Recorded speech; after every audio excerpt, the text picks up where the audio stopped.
हम लोग श्रीमद् गर्ग संहिता के 21वें श्लोक से प्रारंभ करने जा रहे हैं। पिछली वीडियोस में हमने 20 श्लोक तक खत्म कर लिए थे। ये द्वितीय अध्याय का 21वां श्लोक है महात्म्य खंड का।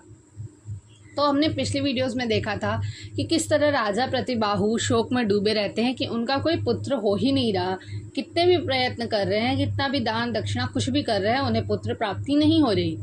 उसके बाद इस तरह से लिखा हुआ है, तब तस्यै एकदा मधुपुरे शाण्डिल्योऽपि मुनीश्वरः स्वेच्छया स उपागच्छत् प्रतिबाहुं विलोकितुं तं दृष्ट्वा सहसा राजा प्रत्युत्थानासनादिभिः निवेद्य मधुपर्कादींश्चकार पूजनम मुदा। एक समय मुनीश्वर शाण्डिल्य स्वेच्छापूर्वक विचरते हुए प्रतिबाहु से मिलने के लिए उनकी राजधानी मधुपुरी मथुरा में आए। उन्हें देखकर राजा सहसा अपनी सिंहासन से उठ पड़े और उन्हें आसन आदि देकर सम्मानित किया। पुनः मधुपर्क आदि निवेदन करके हर्षपूर्वक उनका पूजन किया।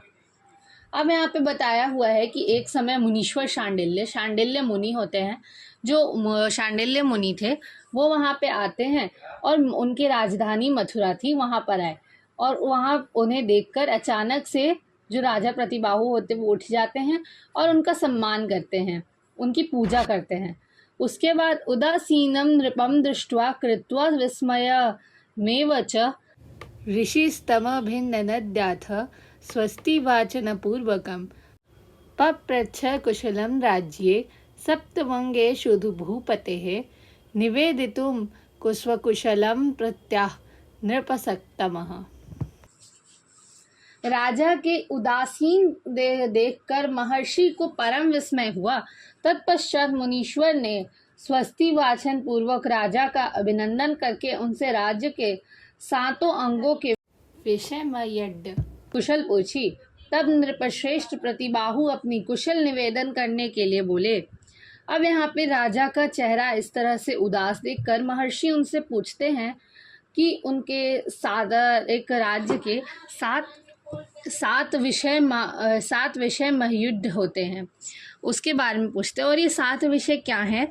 वो है राजा, अमात्य, राष्ट्र, दुर्ग, कोश, दंड, बल, कोश, दंड या बल और सूर्य। ये राजा के 7 अंग माने गए हैं।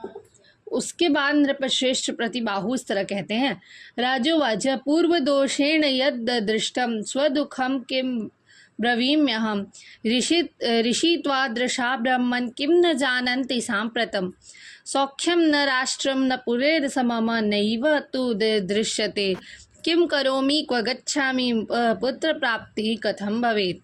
राजा ने कहा, ब्राह्मण, पूर्व जन्मार्जित दोष के कारण इस समय मुझे जो दुख प्राप्त है, अपने उस कष्ट के विषय में मैं क्या कहूँ। भला आप जैसे ऋषियों के लिए क्या अज्ञात है।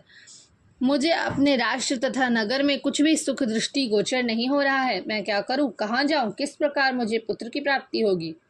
अभी राजा इस तरह कहते हैं कि हे ब्राह्मण, पिछले जन्म के किसी जो दोष के कारण शायद इस जन्म में मुझे ये दुख प्राप्त हो रहा है। आप ही बताइए, अब मैं क्या करूं, किधर जाऊं। आप इतने महान ऋषि हैं, आपसे कुछ छिपा हुआ नहीं है, तो अब मैं कहाँ जाऊं, क्या करूं, कैसे मुझे पुत्र की प्राप्ति होगी। धन्यवाद। आज के लिए बस इतना ही। हम लोग अगले श्लोक आगे की वीडियो में करेंगे। तब तक के लिए जय श्री राधे कृष्ण।